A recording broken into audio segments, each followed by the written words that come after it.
Hello friends, स्वागत है आपका अपने YouTube channel the geography centre में। दोस्तों, आज हम एक नए सब्जेक्ट की शुरुआत करने वाले हैं। जैसा कि मैंने कहा था कि हर एक सब्जेक्ट मैं आपको इसी चैनल पे पढ़ाऊंगा, वही बिल्कुल डीप में उसकी आपको नॉलेज मिलेगी। चाहे आप ज्योग्राफी ऑप्शनल की तैयारी कर रहे हों, चाहे आप नेट की तैयारी कर रहे हों, चाहे आप पीजीटी की तैयारी कर रहे हों, चाहे टीजीटी या फिर किसी भी एग्ज़ाम की आप तैयारी कर रहे हों जिसमें ज्योग्राफी से संबंधित क्वेश्चन पूछे जाते हैं, तो उस विषय को मैं डीप में पढ़ा रहा हूँ यहाँ पे। अगर आप चैनल पर पहली बार आए हैं तो चैनल को सब्सक्राइब जरूर कीजिएगा। दोस्तों, हमारा जो विषय है वो है पर्यावरण भूगोल, यानी कि इन्वायरमेंटल ज्योग्राफी। और इस विषय का हम चैप्टर नंबर 1 इस क्लास में डिस्कस करेंगे। चैप्टर नंबर 1 का जो टॉपिक हमारा रहेगा वो है पर्यावरण की परिभाषा, अवधारणाएं और घटक। हम इस क्लास में पर्यावरण की परिभाषा को देखेंगे, अवधारणाएं देखेंगे। हम ये देखेंगे कि पर्यावरण आखिर है क्या वास्तव में, इसके कॉन्सेप्ट क्या क्या हैं और इसके कंपोनेंट्स यानी कि घटक क्या क्या हैं, कैसे कैसे हैं। तो दोस्तों, आगे बढ़ने से पहले यहाँ से हम दो चीज़ों की चर्चा आपसे करने वाले हैं। पहली चीज़ बायोटिक और दूसरी चीज़ अबायोटिक। देखिए, बायोटिक यानी कि जैविक और अबायोटिक यानी कि अजैविक। तो आगे बढ़ने से पहले हम पहले यहाँ पर पूरी तरीके से आपका कन्फ्यूजन या जो भी इससे रिलेटेड जो भी चीज़ें हैं वो मैं दूर करना चाहता हूँ। देखिए, सीधे से अगर हम सीधे शब्दों में कहें तो जैविक का मतलब होता है कि जिसमें जीवन हो, और अजैविक का मतलब है कि जिसमें जीवन नहीं हो। लेकिन देखिए, जैविक चीज़ें यानी कि जिसमें जीवन है और अजैविक चीज़ें जिसमें जीवन नहीं है, ये दोनों चीज़ें ही हमारे जीवन के लिए बहुत ही ज़्यादा महत्वपूर्ण हैं। हमारे लाइफ को चलाने के लिए, या सिर्फ हमारी ही नहीं, कोई भी लिविंग ऑर्गेनिज्म है या कोई भी चीज़ है, ठीक है, ये एक दूसरे के बिना नहीं रह सकते। अब कुछ एग्जाम्पल्स हैं जिसको मैंने डायग्राम में अच्छी तरीके से आपको दिखाया है कि देखिए, जो सन है यानी कि सूर्य का प्रकाश, सनलाइट क्या है, अबायोटिक में आता है। लेकिन बिना अबायोटिक चीज़ों के, जैसे कोई घास हो गया, या देखिए ये पेड़ पौधा लिविंग ऑर्गेनिज्म है ना, पेड़ में क्या होता है, जीवन होता है, पेड़ पौधों में जीवन होता है। तो कोई भी बायोटिक चीज़, जैसे अगर हम यहाँ पर पेड़ पौधे को ले लें, तो ये सूर्य के प्रकाश से ही क्या करते हैं, अपना भोजन बनाते हैं। सूर्य का प्रकाश क्या है, अबायोटिक है, अजैविक तत्व है। लेकिन पेड़ पौधे क्या हैं, जैविक तत्वों की श्रेणी में आते हैं। इसी तरीके से वाटर, पानी क्या है, अबायोटिक है, लेकिन इसमें रहने वाली मछली बायोटिक है। इसी तरीके से वायु, एयर, अबायोटिक है, लेकिन उसमें सांस लेने वाले पक्षी क्या हैं, बायोटिक हैं, जैविक हैं। इसी तरीके से मिट्टी क्या है, अबायोटिक है, लेकिन उस मिट्टी में रहने वाला कोई भी प्राणी क्या है, जैविक है। मतलब कि जिसमें जीवन हो, चट्टान, तत्व, मिट्टी, ये सब क्या है, अजैविक चीज़ें हैं। और जिसमें जिसके अंदर जीवन होता है, उस प्राणी को हम जैविक या बायोटिक के नाम से जानते हैं। तो उम्मीद है आपको बायोटिक और अबायोटिक फैक्टर्स में कोई भी दिक्कत नहीं आ रही होगी, है ना। Biotic factors are living while abiotic factors are non living. जो नॉन लिविंग है वो अबायोटिक, जो लिविंग है वो बायोटिक होगा। तो उम्मीद है ये चीज़ आपको समझ में आई होगी। यहाँ से हम आगे बढ़ेंगे। देखिए, सबसे पहले हम अगर इन्वायरमेंटल ज्योग्राफी की परिभाषा देखें, तो एक बहुत इंपॉर्टेंट चीज़ है जो एग्ज़ाम में पूछा जाता है, और कई बार एग्ज़ाम्स में ये चीज़ पूछा गया है कि इन्वायरमेंट शब्द कहाँ से लिया गया है। तो देखिए, इन्वायरमेंट शब्द फ्रेंच भाषा के एनवायरनर से लिया गया है। ये आप बिल्कुल वेरी इंपॉर्टेंट है, हर एग्ज़ाम में पूछा जाता है, आप इसको नोट कर लीजिएगा, ठीक है। देखिए, अब हम इसकी परिभाषा की बात करेंगे, तो जो मुख्य रूप से सामान्य परिभाषा दी जाती है पर्यावरण भूगोल की, वो परिभाषा ये है कि पर्यावरण भूगोल सामान्य रूप से जीवित जीवों तथा प्राकृतिक पर्यावरण के मध्य तथा मुख्य रूप से प्रौद्योगिक स्तर पर विकसित आर्थिक मानव की बात यहाँ पर कर रहे हैं, प्रौद्योगिक स्तर पर विकसित आर्थिक मानव और उसके प्राकृतिक पर्यावरण के मध्य अंतर संबंधों के स्थानिक गुणों का अध्ययन है। यानी कि पर्यावरण भूगोल में हम क्या पढ़ते हैं, पर्यावरण भूगोल में हम जीवित जीवों के मध्य तथा मनुष्यों के मध्य और जो भौतिक पर्यावरण है या प्राकृतिक पर्यावरण है उनके मध्य क्या वैयक्तिक और स्थानिक गुण हैं, या फिर उनके बीच जो अंतर संबंध पाए जा रहे हैं वो अंतर संबंध किस प्रकार के हैं। इन सभी चीज़ों का अध्ययन हम भौतिक भूगोल पर्यावरण भूगोल में करते हैं, ठीक ना। देखिए, भौतिक चीज़ें हैं इसमें, पर्यावरण भूगोल भौतिक भूगोल का ही एक पार्ट है। तो भौतिक चीज़ों का हम अध्ययन इसमें करते हैं, साथ में मानव की पर्यावरण के साथ संबंधों की चर्चा भी पर्यावरण भूगोल में होती है।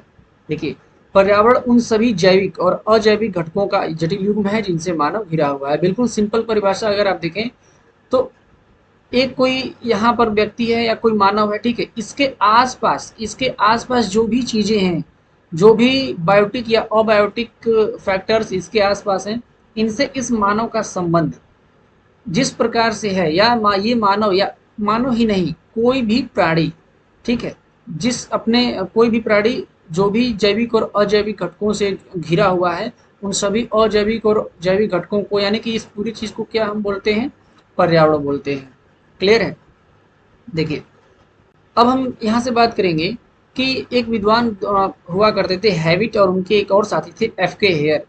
तो हैविट एफ के हेयर ने 1973 में अपना रिसर्च पेपर प्रस्तुत किया, जिस man and environment conceptual framework. देखिए, ये नेट से संबंधित प्रश्न है, यहाँ से क्वेश्चन आएगा आपको। तो देखिए, ऐसा माना जाता है कि देखिए, पहले पर्यावरण भूगोल चलता नहीं था ना, पहले पर्यावरण भूगोल नहीं पढ़ाया जाता था, इन्वायरमेंटल ज्योग्राफी का कोई कॉन्सेप्ट ही नहीं था, सिर्फ ऐसे पढ़ते थे, है ना, शब्द किसी के पास नहीं था। लेकिन के हैविट और एफ के हेयर ने सर्वप्रथम क्या किया कि पर्यावरण भूगोल शब्दावली प्रस्तुत की, पर्यावरण भूगोल शब्दावली को अपने लेख में शामिल किया और कहा कि this is the environmental geography in which we are studying environment. और वो इन्वायरमेंट कौन सा होगा, बायोटिक और अबायोटिक से घिरा हुआ होगा। ठीक है, अब जैसे कि देखिए, यहाँ पर क्या चीज़ है कि यहाँ पर कुछ लोग हैं, ठीक है, ये एक आदमी है और इसके कुछ बच्चे हैं। तो यहाँ पर ये क्या है कि इधर पानी है, इधर लिविंग ऑर्गेनिजम्स है, बायोटिक चीज़ें हैं, ठीक है। तो इन बायोटिक चीज़ों से ये क्या है, घिरा हुआ है। तो ये जो लोग हैं, ये पूरी तरीके से पर्यावरण से घिरे हुए हैं। तो इनके आसपास की जो भी चीज़ें हैं, इनके आसपास की जो भी चीज़ें हैं, हम कहेंगे कि ये क्या है, एक पर्यावरण में रह रहे हैं। अब वो पर्यावरण किसी का भी या कैसा भी हो सकता है। वो पर्यावरण अच्छा भी हो सकता है, या वो पर्यावरण रहने के लायक भी नहीं हो सकता है। हम पर्यावरण में बिल्डिंग्स बनाते हैं, शहर बनाते हैं, अपने अधिवास स्थापित करते हैं, है ना। कुछ ऐसे भी हमें पर्यावरण देखने को मिलते हैं जो मानवों के अनुकूल नहीं है, लेकिन वो पृथ्वी पर एग्जिस्ट करते हैं। जैसे कहीं ज्वालामुखी का विस्फोट हो रहा है, कहीं भूकंप आ रहा है, दरारें पड़ रही हैं, तो वहां पर मानव नहीं रहता है, लेकिन वो भी हमारे पर्यावरण का ही भाग है। सिर्फ ऐसा नहीं है कि जहाँ मानव रह रहा है वही हमारा पर्यावरण है, नहीं। जो भी व्यक्ति कहीं पर भी रहेगा, वो उसके आसपास का वातावरण, उस जीव के चारों तरफ का वातावरण पर्यावरण होगा। ठीक है, तो ये बातें जो है समझनी है। चलिए, यहाँ से अब आगे डिस्कस करेंगे हम पर्यावरण भूगोल का विषय क्षेत्र। सबसे इम्पोर्टेंट टॉपिक जब हम चैप्टर शुरू करते हैं तो एक कन्फ्यूजन ये रहता है कि इसका विषय क्षेत्र क्या है, यानी कि scope of environmental geography. Scope, इसका विषय क्षेत्र क्या है, मतलब विषय क्षेत्र का मतलब है कि हम क्या चीज़ें इसमें अध्ययन करते हैं, ये क्या है, क्या बातें हम इसमें डिस्कस करते हैं। ठीक है, तो देखिए, जो पहली चीज़ हम इसमें डिस्कस करते हैं वो है पारिस्थितिकी तंत्र और इसकी क्रियाशीलता का अध्ययन करते हैं। ठीक है, जो हमारा इकोसिस्टम होता है और इकोसिस्टम के अंदर जो भी क्रियाशीलताएं आती हैं, इकोसिस्टम के बारे में हम लोग आगे की क्लास में डिस्कस कर लेंगे।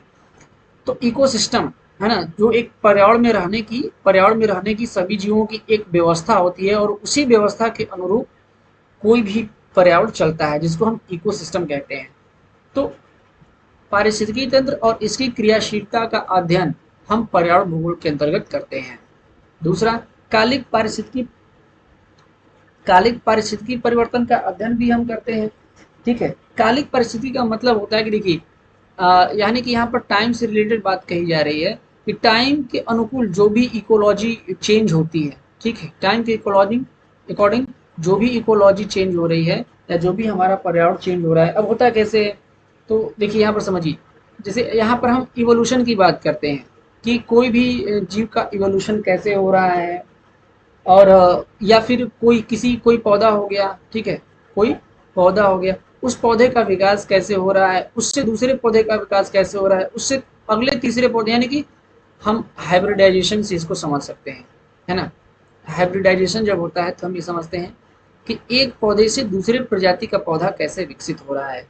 तो पर्यावरण में हम ये भी देखते हैं कि कालिक पारिस्थितिकी परिवर्तन किस प्रकार से हो रहा है, हम उसका भी अध्ययन करते हैं। और इसके साथ साथ अब जैसे मान लीजिए कि कोई थ्रेट आ गया किसी जीव पर या किसी पौधे पर, तो उस थ्रेट का भी हम अध्ययन करते हैं, यानी कि कोई विलुप्त होने की कगार पे है, कोई पौधा, कोई प्रजाति या कोई जीव, तो उसका भी अध्ययन हम पर्यावरण भूगोल के अंतर्गत करते हैं। इसके अलावा तीसरी पॉइंट है भूमंडलीय पर्यावरणीय समस्याएं। देखिए, जो भी भूमंडलीय पर्यावरणीय समस्याएं हैं, हम इन भूमंडलीय पर्यावरणीय समस्याओं का अध्ययन भी पर्यावरण भूगोल के अंतर्गत करते हैं। ये पर्यावरण भूगोल का विषय क्षेत्र है। अब जैसे मान लीजिए कि भूमंडलीय विकिरण संतुलन की तो हो, या फिर ग्लोबल वार्मिंग की बात हो, या फिर वायुमंडल की वायुमंडल जो हमारा अर्थ का है उसके केमिकल स्ट्रक्चर में कोई दिक्कत आ रही है, या फिर जो ग्लोबल वार्मिंग हो रहा है, ग्लोबल वार्मिंग को रोकने के लिए जो अंतर्राष्ट्रीय स्तर पर प्रयास किए जा रहे हैं, जो संगठन बनाए गए हैं, उन सभी चीज़ों को हम इसमें डिस्कस करते हैं। इसके अलावा चौथा पॉइंट हम इसमें क्या डिस्कस करते हैं, पर्यावरणीय आपदा एवं प्रकोप। देखिए, ये जो विषय क्षेत्र है ये सब अलग अलग चैप्टर भी होगा जो मैं आपको आने वाली कक्षाओं में पढ़ाऊंगा। तो इसमें पर्यावरणीय आपदा, ठीक है, कोई नेचुरल या इन्वायरमेंटल डिजास्टर आ गया या कोई हजार्ड आ गया, तो हम उससे कैसे निपटेंगे, वो क्या चीज़ होता है, कैसे आता है, इन बातों का अध्ययन भी हम पर्यावरण भूगोल के अंतर्गत करते हैं। इसके अलावा मानव पर्यावरण संबंधों की व्याख्या भी पर्यावरण भूगोल के अंतर्गत की जाती है कि मानव जहाँ पर भी रह रहा है, मानव जो भी अपने आर्थिक क्रियाकलाप को संचालित कर रहा है, उसका पर्यावरण पर क्या प्रभाव पड़ रहा है और पर्यावरण अपना प्रभाव मानव पर किस तरीके से डाल रहा है। ये दोनों बातें हम पर्यावरण भूगोल के अंतर्गत करते हैं। इसके अलावा प्रदूषण एवं पर्यावरण अवनयन, है ना, इन्वायरमेंटल डिग्रेडेशन भी हम इसमें पढ़ते हैं। जिस तरीके से मानव के क्रियाकलापों के द्वारा पूरी पृथ्वी पर प्रदूषण बढ़ रहा है ना, बहुत ही अधिक मात्रा में प्रदूषण फैल रहा है, बढ़ रहा है, जिससे पर्यावरण डिग्रेडेशन हो रहा है, पर्यावरण का नुकसान हो रहा है।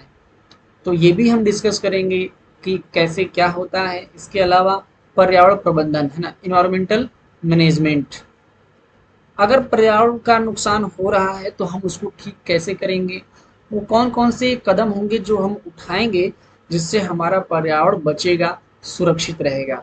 तो इन सभी बातों पर भी हमें चर्चा करनी है। अब आगे हम लोग अगले टॉपिक की अपने बात करते हैं जो पर्यावरण से संबंधित मूल संकल्पनाओं से है। तो पर्यावरण से संबंधित कुछ मूल संकल्पनाएं क्या हैं, उन मूल संकल्पनाओं को हम लोग समझेंगे कि ऐसी कौन कौन सी संकल्पनाएं हैं जो पर्यावरण को अच्छे तरीके से डिफाइन कर रही हैं, पर्यावरण को अच्छे तरीके से परिभाषित कर रही हैं। तो देखिए, पर्यावरण भूगोल के अध्ययन की आधारभूत इकाई पारिस्थितिकी तंत्र है।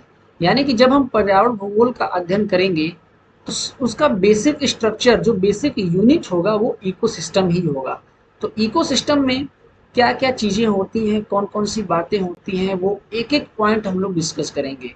यानी कि अगर पर्यावरण को हमें समझना है तो हमें इकोसिस्टम को समझना पड़ेगा कि इकोसिस्टम कैसे फंक्शनल है, ये कार्य कैसे करता है, कैसे कैसे लिविंग ऑर्गेनिजम्स, चाहे वो जीव जंतु हों, चाहे वो पेड़ पौधे हों या कोई अबायोटिक फैक्टर हो, अपना प्रभाव क्या डालता है, ये इकोसिस्टम के थ्रू हम लोग समझेंगे। और दुनिया में किस प्रकार के इकोसिस्टम हैं, कहाँ कहाँ पर हैं, कैसे कैसे हैं, वो सभी इकोसिस्टम को हम लोग को समझना है। इसके अलावा दूसरी संकल्पना ये है कि जीवमंडल निश्चित प्रक्रमों के द्वारा संचालित होता है। देखिए, कोई भी जीवमंडल बिना किसी प्रक्रम के वो संचालित होगा ही नहीं, है ना। कोई भी बायोस्फीयर हो या कोई भी, हम अगर इकोसिस्टम की बात कर लें तो किसी इकोसिस्टम में एक व्यवस्था होती है और उस व्यवस्था के अंतर्गत ही वो इकोसिस्टम चलता है, यानी कि जीवमंडल चलता है। अच्छा, जीवमंडल को हम लोग यहाँ पर थोड़ा सा अगर डिस्कस करें तो जीवमंडल होता क्या है। देखिए, अगर हम जीवमंडल की बात करें यहाँ से, तो पृथ्वी के ऊपर वायुमंडल है, ठीक, स्थल मंडल हम ऊपरी धरातल को बोलते हैं, और जो सागर महासागर नदियां आदि हैं उनको हम जल मंडल बोलते हैं। तो पशु पक्षी क्या, पक्षियां क्या करती हैं, वायुमंडल में सांस लेती हैं, जंतु स्थल मंडल पर रह रहे हैं, जल मंडल में जल वाले जीव रह रहे हैं। तो इन तीनों मंडलों को मिला करके लगभग 30 किलोमीटर मोटी परत एक बनती है जिसमें कि जीव जंतु वास करते हैं। इसको हम लोग आगे की क्लास में और अच्छे तरीके से डिस्कस करेंगे।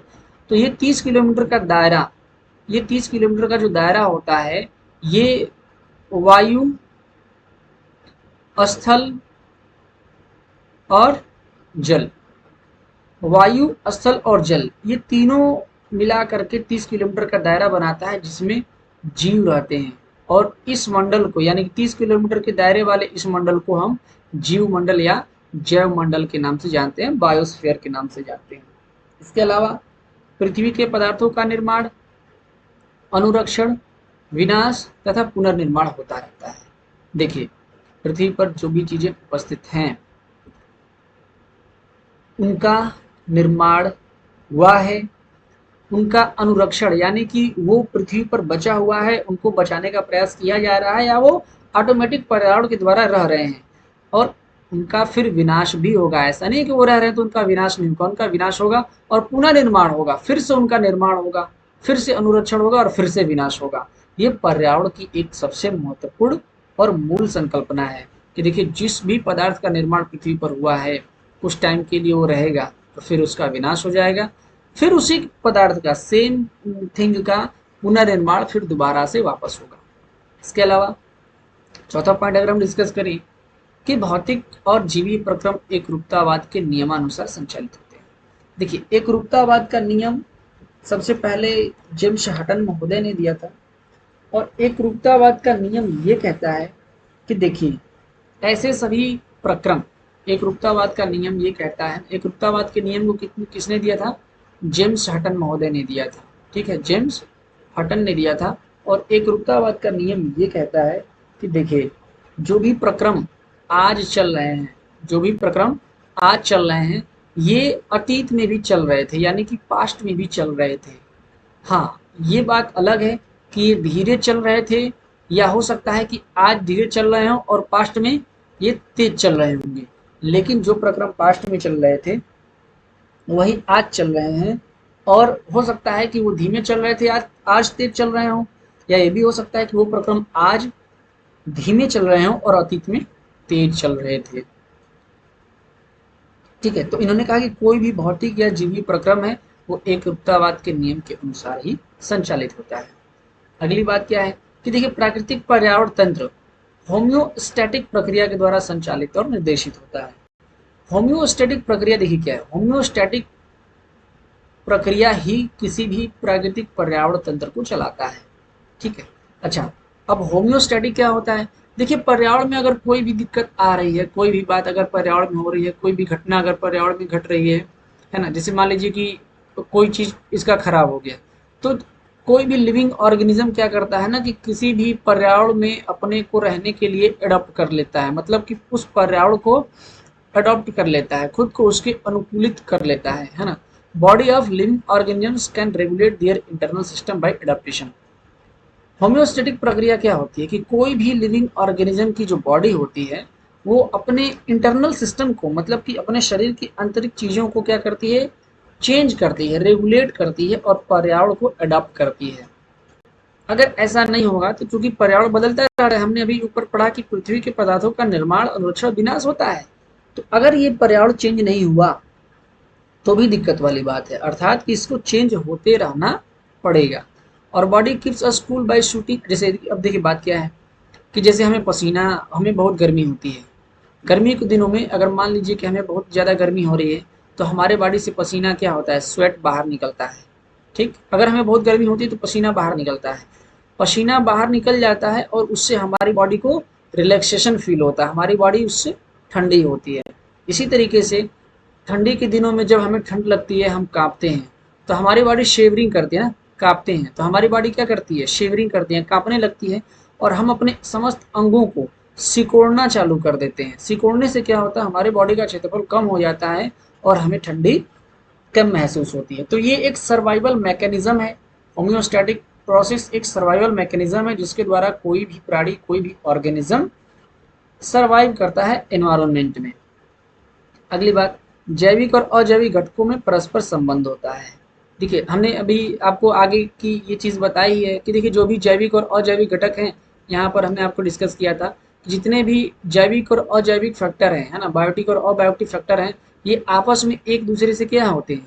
संबंधित होते हैं। जैसे कि हमने अभी आपको बताया कि पौधा तो है बायोटिक, जैविक है, लेकिन अजैविक सूर्य के प्रकाश से अपना भोजन बना रहा है। पक्षी बायोटिक है, जैविक है, लेकिन वायु क्या है, अबायोटिक है, अजैविक है, लेकिन उसी वायु से सांस लेकर के पक्षी जिंदा है।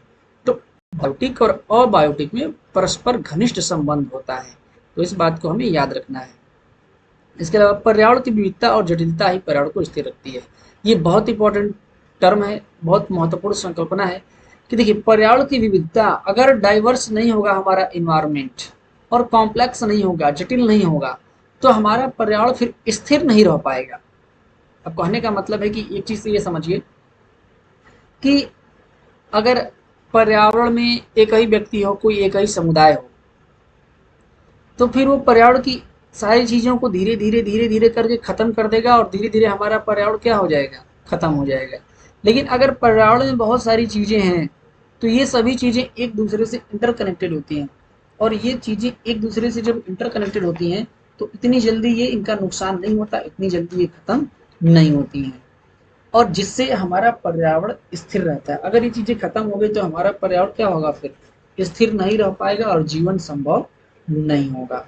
तो ये चीज़ें हमें बहुत ही ज़्यादा समझने के लिए योग्य बनाती हैं कि पर्यावरण में अगर जटिलता है, विविधता है ना, जैसे होता है ना कि मेंढक भी है, सर्प भी है, इसके अलावा आपका मधुमक्खियाँ भी हैं, तितलियाँ भी हैं, बहुत सारी चीज़ें हैं। तो पर्यावरण की एक विविधता है और जटिलता है जो पर्यावरण को क्या रखती है, स्थिर बना करके रखती है। अब यहाँ से हम पर्यावरण के संगठकों की बात करें, तो पर्यावरण के विभिन्न संगठक हमें देखने को मिलते हैं। यहाँ से हम एक एक कंपोनेंट्स की चर्चा करेंगे धीरे धीरे। ठीक है, देखिए, पर्यावरण के संगठकों में कुल मिला जुला करके कुल 3 संगठक हैं, जिसमें से पहला है अजैविक, यानी कि अबायोटिक फैक्टर या अबायोटिक कंपोनेंट। दूसरा है जैविक, और तीसरा संगठक है ऊर्जा संगठक। ऊर्जा संगठक,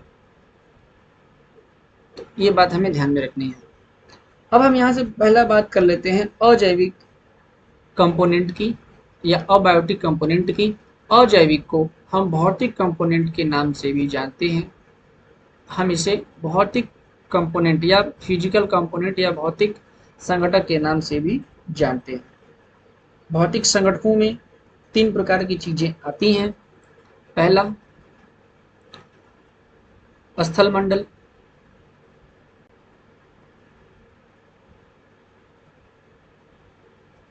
दूसरा जल मंडल, आप इसको आराम से नोट करते हुए जाइए।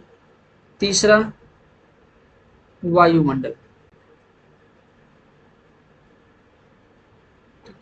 और अजैविक संगठकों को मुख्य रूप से, जैसे स्थल मंडल को मृदा, जल मंडल को जल संगठक तथा वायुमंडल को वायु संगठक के नाम से भी हम जानते हैं। कि अजैविक संगठक 3 भाग के, अजैविक संगठकों के 3 भाग हैं, मृदा, जल और वायु।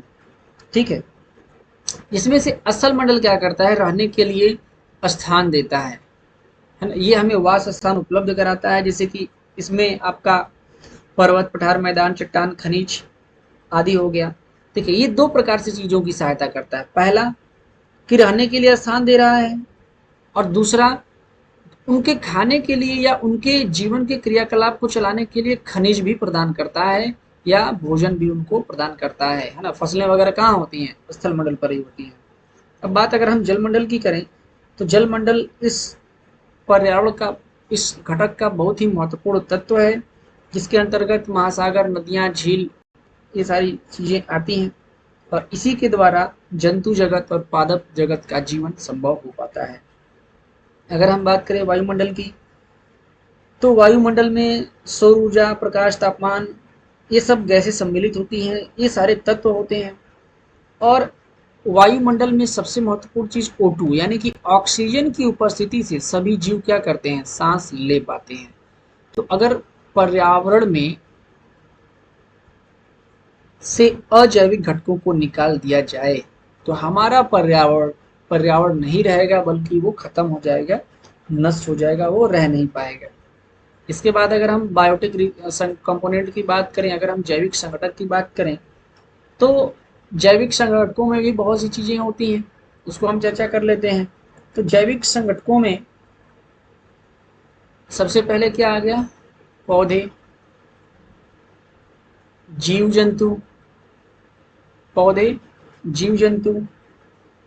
अब जीव जंतुओं में बहुत से जंतु आते हैं, जैसे इसमें आपका परजीवी भी आएगा, परजीवी भी आता है, इसमें आपके सूक्ष्म जीव भी आते हैं, इसमें आपके सभी प्रकार के सूक्ष्म जीव भी आते हैं, और जैविक चीजों में ही अपघटकों को भी शामिल किया जाता है।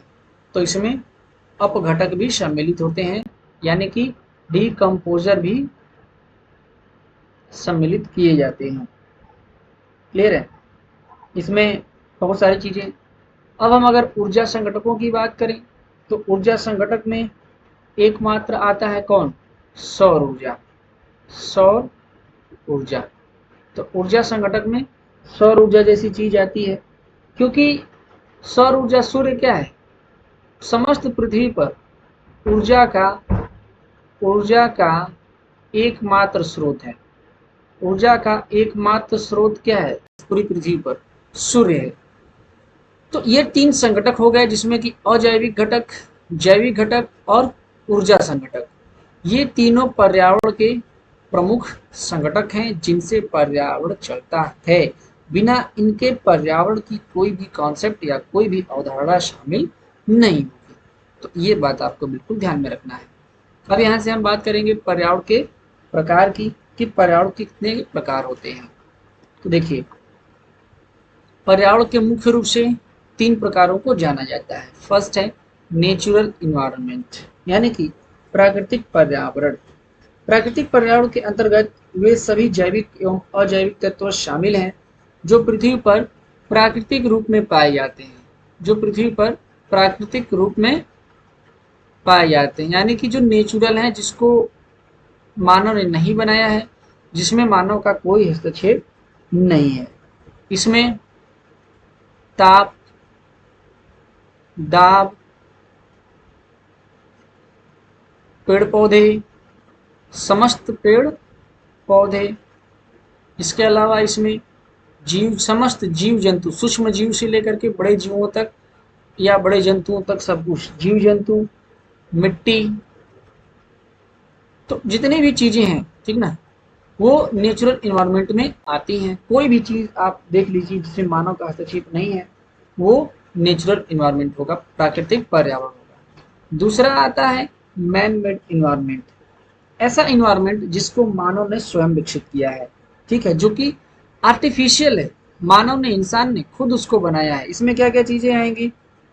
जैसे कोई मान के चलिए कि जैसे कोई इंडस्ट्रियल एरिया हो गया, इंडस्ट्रियल एरिया, कोई औद्योगिक क्षेत्र हो गया, उसको मानव ने बनाया है। या कोई सिटी हो गई, उसको मानव ने बनाया है। या अभी आप देख रहे हैं स्पेस स्टेशन, अंतरिक्ष में स्पेस स्टेशन, इसको मानव ने बनाया है। तो ये क्या है? मैन मेड इन्वायरमेंट है, वहाँ पर मानव अपने हिसाब किताब से काम करता है, ठीक ना। तो ऐसे कोई भी है, वो जिसको मानव ने बनाया है अपने द्वारा, वो मैन मेड इन्वायरमेंट की श्रेणी में आएगा। जैसे industrial area, city, space station, कोई भी ऐसा नगर या कोई भी ऐसी कृषि प्रणाली, कोई भी ऐसी कृषि प्रणाली जिसमें पूरी तरीके से कंट्रोल है, वो मानव ने बनाया है। और तीसरी बात करते हैं कल्चरल इन्वायरमेंट की। देखिए, कहीं पर भी नेचुरल इन्वायरमेंट हो, आप एक चीज समझ लीजिएगा, कल्चरल इन्वायरमेंट कहते किसको हैं? कहीं पर भी नेचुरल इन्वायरमेंट हो, लेकिन उस इन्वायरमेंट में जैसे ही मानव का हस्तक्षेप होगा, मानव जैसे ही नेचुरल इन्वायरमेंट में जाएगा, वहाँ के इन्वायरमेंट को चेंज करेगा, वहाँ के पर्यावरण को चेंज करेगा, तो वहाँ का पर्यावरण चेंज होकर के तुरंत कल्चरल इन्वायरमेंट हो जाएगा, ठीक है। कल्चरल इन्वायरमेंट में मैन मेड इन्वायरमेंट और प्लस नेचुरल इन्वायरमेंट दोनों सम्मिलित होते हैं। अब ये है क्या चीज? तो देखिए, जैसे पर्यावरण के अंदर मानव अगर रह रहा है तो अपने हिसाब किताब से कोई भी रीति रिवाज ये बनाएगा। मनुष्य कोई भी रीति रिवाज अपने हिसाब किताब से बनाएगा या अपनी जीवन शैली को पर्यावरण के अंतर्गत डेवलप कर रहा है, अपनी अलग प्रकार की जीवन शैली को क्या कर रहा है, डेवलप कर रहा है। इसके अलावा कोई भी संगठन बना रहा है। अब ये संगठन धार्मिक भी हो सकता है, ये संगठन आर्थिक भी हो सकता है, ठीक है। तो अगर संगठन बना रहा है पर्यावरण के अंतर्गत ही, तो वो क्या है, सांस्कृतिक पर्यावरण यानी कि कल्चरल इन्वायरमेंट की श्रेणी में आता है। अब यहाँ से अगर हम आगे डिस्कस करें तो कल्चरल इन्वायरमेंट को व्हाइट और रेनर महोदय ने अलग अलग डिफाइन किया था, है ना। इसमें कल्चरल इन्वायरमेंट में जीवन के 3 प्रतिरूप को सम्मिलित किया है ना, सम्मिलित किया है। व्हाइट और रेनर महोदय ने जीवन के 3 प्रतिरूप यानी कि 3 पैटर्न, जीवन के 3 पैटर्न कल्चरल इन्वायरमेंट में व्हाइट और रेनर जैसे विद्वानों ने बताया है। वो 3 पैटर्न कल्चरल इन्वायरमेंट के थ्रू क्या है, देखिए यहाँ से आप ये चीज समझते रहिएगा। एक तो इन्वायरमेंट आपका हो गया नेचुरल पहला, दूसरा मैन मेड और तीसरा कल्चरल। कल्चरल वो होता है जिसमें जिस नेचुरल इन्वायरमेंट में इंसान जा करके हस्तक्षेप करता है तो वो नेचुरल इन्वायरमेंट कल्चरल इन्वायरमेंट में चेंज हो जाता है। तो इस कल्चरल इन्वायरमेंट को व्हाइट और रेनर जैसे विद्वानों ने 3 प्रतिरूपों को बताया है, 3 भागों में इसको बताया है। पहला इन्होंने कहा है पैटर्न ऑफ सोशल कंट्रोल। ये ऐसा पैटर्न होता है जिसमें सोशल कंट्रोल किया जाता है, यानी कि सामाजिक नियंत्रण स्थापित करते हैं। जैसे कि मनुष्य क्या करता है, सरकार बनाता है, हम इसमें सरकार बनाते हैं। कंट्रोल करने के लिए हम विवाह प्रथा लागू करते हैं, विवाह प्रथा बनाए हुए हैं। विवाह प्रथा से भी क्या है, हम एक मानव, एक इंसान दूसरे इंसान पर कंट्रोल करने का प्रयास करता है ना। हमने कानून बनाया हुआ है, कानून के द्वारा भी हम कंट्रोल करते हैं। हम शिक्षा देते हैं, शिक्षा भी सोशल कंट्रोल में ही आता है। हम शिक्षा दे करके माइंड को रिलेवेट करते हैं, उस तरीके से हम बनाते हैं, है ना। या फिर जैसे प्रेस वगैरह हो गया, न्यूज़पेपर वगैरह हो गया, न्यूज चैनल्स हो गए, इनके माध्यम से हम जानकारी देते हैं और उस कंट्रोल करने का प्रयास करते हैं कि देखिए ऐसी बात है, वैसी बात है, ठीक है। तो ये सब किस में आता है, सोशल कंट्रोल में आता है। हम सरकार बनाते हैं, विवाह प्रथा लागू करते हैं, कानून बनाते हैं, शिक्षा देते हैं, प्रेस करते हैं, ठीक है। हाँ, एक और बहुत इंपॉर्टेंट, अगर कंट्रोल नहीं हो रहा है तो हम युद्ध पर भी उतारू हो जाते हैं, है ना। अगर कोई व्यक्ति कंट्रोल नहीं हो रहा है या कोई देश दूसरे देश से कंट्रोल नहीं हो रहा है, अगर हमारे अंदर क्षमता होती है तो हम युद्ध पर उतारू हो जाते हैं। इसके लिए हम युद्ध भी करते हैं, तो इस बात को ध्यान में रखना है। इसके अलावा दूसरा पैटर्न क्या है, एक्टिविटी पैटर्न। दूसरी चीज क्या है, एक्टिविटी पैटर्न, क्रिया संबंधी। हम क्रिया संबंधी में क्या करते हैं, अगर हमें समाज को कंट्रोल करना है तो हम उसको नौकरी देते हैं, ठीक ना। तो हम व्यवसाय शुरू करते हैं, हम जो है व्यवसाय शुरू करते हैं। व्यवसाय के अलावा हम मनोरंजन प्रोवाइड कराते हैं, मनोरंजन के थ्रू भी हम लोगों को मैनिपुलेट करते हैं। ये कल्चरल इन्वायरमेंट के 3 जीवन के जो प्रतिरूप हैं, जो पैटर्न है, उसमें शामिल है। तो एक्टिविटी पैटर्न के अंदर क्या होता है कि हम लोगों को व्यवसाय यानी कि हम उसको रोजगार प्रोवाइड करते हैं, उनको मनोरंजन देते हैं, उनके सौंदर्य में वृद्धि का प्रयास करते हैं, सौंदर्य से उनको है ना लुभाते हैं, लुभावनी चीजें हम उनके सामने प्रस्तुत करते हैं, देते हैं। इसके अलावा हम सैन्य संस्थाएं भी बनाते हैं और लोगों को सैन्य संस्थाएं बना करके लोगों को डराते हैं। इसके अलावा और भी बहुत सी चीज़ें हैं, जैसे कि सांस्कृतिक प्रयास कोई किया जाता है ना, डांस, नाच गाना वगैरह, सांस्कृतिक चीज़ें भी वहाँ पर हम चलाते हैं ताकि समाज जो है, लोग जो हैं, हमारे कंट्रोल में रहें। अब जैसे मान लीजिए कहीं पर शादी विवाह होता है, तो शादी विवाह में क्या होता है, कहीं पर जैसे कि अभी गांव में क्या होता है, ऑर्केस्ट्रा वगैरह का प्रोग्राम है या कहीं पर डीजे वगैरह लगा दिया, तो कहीं पर खाना वगैरह चल रहा है, तो खाना कहीं पर चल रहा है तो खाने पर भीड़ कम हो इसके लिए हमने डीजे लगा दिया, ऑर्केस्ट्रा वगैरह लगा दिया, कहीं दूर खेत में, कहीं गांव में या कहीं बहुत दूसरी जगह पर लगा दिया। अब आधी से अधिक भीड़ इधर चली गई और हमारा जो विवाह है शांतिपूर्वक इधर क्या हो रहा है, घर में संपन्न हो रहा है और दूसरे भी प्रकार के कार्य हमारे हो रहे हैं। ये सब का सब क्या है, एक्टिविटी पैटर्न के अंतर्गत संचालित किया जाता है, जो कि हमारे पर्यावरण का ही एक भाग है। तीसरा पैटर्न इसका क्या है, कंस्ट्रक्शन पैटर्न और कल्चर्ड लैंड। हम बिल्कुल कंस्ट्रक्शन कर देते हैं, उसका कल्चर्ड कर देते हैं, ठीक है। जैसे कि हम क्या करते हैं कि नहर बनाते हैं, ठीक है, पशुपालन करते हैं,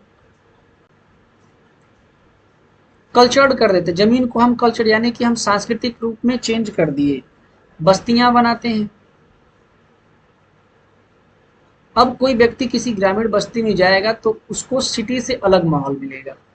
कोई व्यक्ति अपना उद्योग छोड़ करके पशुपालन सेंटर में अगर जा रहा है तो उसको पशुपालन का एक अलग माहौल मिलेगा, है ना। विभिन्न प्रकार के हम भूदृश्यों का भी निर्माण करते हैं, जो लोगों को कंट्रोल करते हैं, अलग करते हैं। जैसे मान लीजिए बहुत खूबसूरत नज़ारा कहीं बना दिया, कहीं वाटरफॉल है। अभी देखिए आप, गवर्नमेंट सरकारें क्या कर रही हैं, अभी ग्लास ब्रिज का कॉन्सेप्ट चल रहा है, ठीक है। क्या चल रहा है, ग्लास ब्रिज का कॉन्सेप्ट। तो लोगों को उस इलाके में, उस जंगली इलाके में लाने के लिए लुभावने तरीके से चीज़ें की जाती हैं, जो कंस्ट्रक्शन पैटर्न की श्रेणी में आती हैं। तो उम्मीद है ये बातें आपको समझ में आ रही होंगी। अगर हमारी बातें, क्लास आपको अच्छी लग रही है, चीज़ें समझ में आ रही हैं, तो दोस्तों में शेयर करिएगा, ज्ञान बांटने से बढ़ता है। और चैनल पर नए हैं, पहली बार हैं, तो सब्सक्राइब जरूर कीजिएगा। अब हम पर्यावरण की अगर बात करेंगे तो जिसबर्ट नामक विद्वान ने, देखिए नेट और पीजीटी के पॉइंट ऑफ व्यू से मैंने बहुत सेलेक्टेड टॉपिक को लिया है और आपको डीप में इस चीज़ों को पढ़ा रहा हूँ, तो उम्मीद है कि आपको ये पसंद आएगा। तो जिसबर्ट महोदय ने पर्यावरण का निम्न प्रकार वर्गीकरण किया। जैसे क्वेश्चन पूछ देता है कि जिसबर्ट ने कितने प्रकार से पर्यावरण को बांटा था, तो जिसबर्ट ने पर्यावरण को 4 भागों में बांटा हुआ है। पहला क्या है, नेचुरल इन्वायरमेंट। दूसरा क्या है, आर्टिफिशियल इन्वायरमेंट यानी कि कृत्रिम। तीसरा क्या है, सोशल इन्वायरमेंट। और चौथा है साइकोलॉजिकल इन्वायरमेंट। इन चारों इन्वायरमेंट को भी हम बारी बारी से समझने का प्रयास करेंगे। देखिए, प्राकृतिक पर्यावरण, नेचुरल इन्वायरमेंट, इसमें तो आपको कोई दिक्कत ही अब नहीं होगी, मैंने सारा कुछ बता रखा है, ठीक है। प्राकृतिक में जैसे कि सूर्य, तारे, मैदान, जल, नदी, है ना, पठार, पर्वत, जितने भी प्रकार का है ना, जंगल हो गया, कोई भी चीज है जो नेचुरल है, बिल्कुल भौतिक है, उसको जिसबर्ट ने पहले स्थान पर रखा नेचुरल एनवायरनमेंट में। इसे मानव का कोई भी हस्तक्षेप नहीं होता। नेचुरल का मतलब क्या होता है कि मानव का नियंत्रण पूरी तरीके से नहीं होता। मानव का, जिस चीज पर मानव का नियंत्रण पूरी तरीके से नहीं हो सकता, कभी नहीं हो सकता, उसको हम नेचुरल कहते हैं। दूसरा है आर्टिफिशियल। आर्टिफिशियल, आर्टिफिशियल क्या है भाई, नेचुरल को सीमा तक कुछ सीमा तक क्या किया, मानव ने कुछ सीमा तक संशोधित करके, ठीक है, कुछ सीमा तक संशोधित करके, आप इसको नोट करते जाइएगा, कुछ सीमा तक संशोधित करके चेंज कर दिया, यानी कि कृत्रिम बना दिया उसको, चेंज कर दिया उसको, और आर्टिफिशियल रूप में उसको ढाल दिया। जैसे कोई नदी बह रही थी, कोई नदी बह रही है, नदी पर मानव ने क्या किया, बांध बना लिया। तो बांध बना करके नदी की पानी को रोकने का प्रयास कर रहे हैं, और उसके पानी को अलग अलग नहरें बना करके हम उसमें छोड़ रहे हैं, ठीक है, अलग अलग नहरों में हम पानी उसका डाल रहे हैं। तो ये क्या हो गया, आर्टिफिशियल हो गया, हम उसको चेंज कर दिया, हमने नेचुरल एनवायरनमेंट को चेंज कर दिया और आर्टिफिशियल इन्वायरमेंट बना दिया। तीसरा है सोशल इन्वायरमेंट, ठीक है। देखिए, मानव के चारों ओर रहने वाले समस्त व्यक्ति सामाजिक पर्यावरण के अंतर्गत ही आते हैं, जो उसकी क्रियाओं और व्यवहारों को प्रभावित करते हैं। सामाजिक पर्यावरण एक ओर तो व्यक्तियों के भौतिक एवं आर्थिक पक्षों को प्रभावित करता है, तो दूसरी ओर वह उसके मानसिक अथवा नैतिक पक्षों को भी प्रभावित करता है। अगर कोई व्यक्ति एक लीग से हट करके दूसरा काम करने जा रहा है, तो हम क्या करेंगे, हम उसको समाज में बांध देंगे कि देखो भाई, समाज इसका अलाउ नहीं करेगा, समाज ये बात नहीं करेगा, चलो तुम इसी में रहो। तो हम एक प्रकार का सोशल इन्वायरमेंट बना देते हैं, एक प्रकार का हम सामाजिक इन्वायरमेंट बनाए हुए हैं, जिसमें हम लोगों को बांध करके रखना चाहते हैं। तो पर्यावरण का ये भी एक प्रकार है कि हमारे आसपास जो पर्यावरण हमें दिख रहा है, हम उसी के अनुरूप कार्य करने का प्रयास करते हैं ना। कहा जाता है कि जिस प्रकार के पर्यावरण में आप रहेंगे, यानी कि सामाजिक इन्वायरमेंट का मतलब कि सीधे शब्दों में इसको कहिए तो माहौल, यानी कि हम जिस प्रकार के माहौल में रहेंगे, वैसा ही बन जाएंगे। और सोशल इन्वायरमेंट उसी लिए बनाया जाता है ताकि आपको वो माहौल दिया जाए। इसके अलावा हाँ, ये बात आप ध्यान रखिएगा कि ये मानसिक तत्व को प्रभावित करता है। सोशल इन्वायरमेंट क्या करता है? मानसिक प्लस नैतिक। मानसिक और नैतिक तत्वों को, आपके मानसिक और नैतिक तत्वों को क्या करेगा? प्रभावित करेगा, उसको चेंज करने का प्रयास करेगा। ठीक है, इसीलिए सोशल इवेंट बनाया ही जाता है। जैसे धर्म वगैरह की चीजें हो गई, है ना। जैसे कोई धर्म हो गया, अब दूसरे धर्म के प्रति आपको उस तरीके से नहीं देखा जाएगा, या आपसे ये कहा जाएगा कि देखिए आपका धर्म सर्वश्रेष्ठ है, या आपका जाति या आपका समाज सर्वश्रेष्ठ है। कुछ ऐसी बातें बनाई जाएंगी, है ना, जिसको हम सोशल इन्वायरमेंट में रखते हैं। चौथा है साइकोलॉजिकल इन्वायरमेंट। देखिए मनोवैज्ञानिक पर्यावरण में मानव की सभी मानसिक प्रवृत्तियां एवं व्यवहार प्रवृत्तियां शामिल होती हैं। ठीक है, हम कुछ तरीके से मनोवैज्ञानिक चीजों को भी बनाते हैं, है ना। जो जिसबर्ट महोदय ने बताया हुआ है, जिसबर्ट महोदय ने बताया कि देखिए मनोवैज्ञानिक पर्यावरण भी इंसानों ने बना लिया है, और मनोवैज्ञानिक रूप से भी हम चीजों को चेंज कर, जैसे मान लीजिए कोई कमजोर व्यक्ति है, लेकिन वो बुद्धि से बहुत स्ट्रांग हो सकता है, और उसको स्ट्रांग करने के लिए उस प्रकार का हम इन्वायरमेंट उसको प्रोवाइड करते हैं, वो उस प्रकार के इन्वायरमेंट में रहता है। जैसे मान लीजिए कि अगर हम यहाँ पर जैसे बात करें, मान लीजिए कि कोई एक छोटा बच्चा है, ठीक है। जैसे मान लीजिए कि कोई एक, ये कोई बड़ा व्यक्ति है और ये कोई बड़ा व्यक्ति है, अब एक छोटा बच्चा यहाँ पर बीच में है। अब ये दोनों अपनी जिस तरीके से बातें करेंगे या जिस प्रकार का व्यवहार करेंगे, इस बच्चे के दिमाग में भी उसी प्रकार की बातें और उसी प्रकार का व्यवहार आएगा, तो ये भी उसी तरीके से हरकत करना चालू करेगा। तो इसी को कहते हैं साइकोलॉजिकल एनवायरनमेंट, की साइकोलॉजी हम इसको प्रोवाइड कर दिए। अब ये बच्चा, जैसे मान लीजिए ये दोनों व्यक्ति अगर मारपीट में आगे हों, जैसे मान लीजिए कि अगर ये दो व्यक्ति मारपीट करना चाहते हो, तो ये बच्चा, इस बच्चे की जो साइकोलॉजी होगी, जो इसका मनोविज्ञान होगा, वो भी यही सीखेगा कि हाँ मारपीट बहुत अच्छी चीज़ है, और वो भी वो काम करना स्टार्ट कर देगा। ठीक है, तो ये साइकोलॉजिकल इन्वायरमेंट में आता है। तो उम्मीद है कि ये चीज़ आपको समझ में आई होगी, और अगर ये हमारी क्लास का पहला दिन था, अगर ये आपको समझ में आया हो तो कमेंट करके ज़रूर बताइएगा। अगर आपको लगे कि नहीं कुछ और चीज़ें इसमें ऐड करनी चाहिए तो वो भी हमें बताइएगा। बाकी अगली क्लासेस में हम इसको डिस्कस करेंगे, और पूरी तरीके से बहुत सी चीज़ें हैं जिसको हमने डिस्कस किया हुआ है ना। पर्यावरण की अवधारणा से लेकर के हम, हमारा जो टॉपिक था आज के चैप्टर का, पर्यावरण की परिभाषा, अवधारणा और घटक, ये तीनों चीज़ों को हमने कवर कर लिया है यहाँ पर। क्लास अगर अच्छी लगी हो तो कमेंट में हमें ज़रूर बताइएगा। धन्यवाद।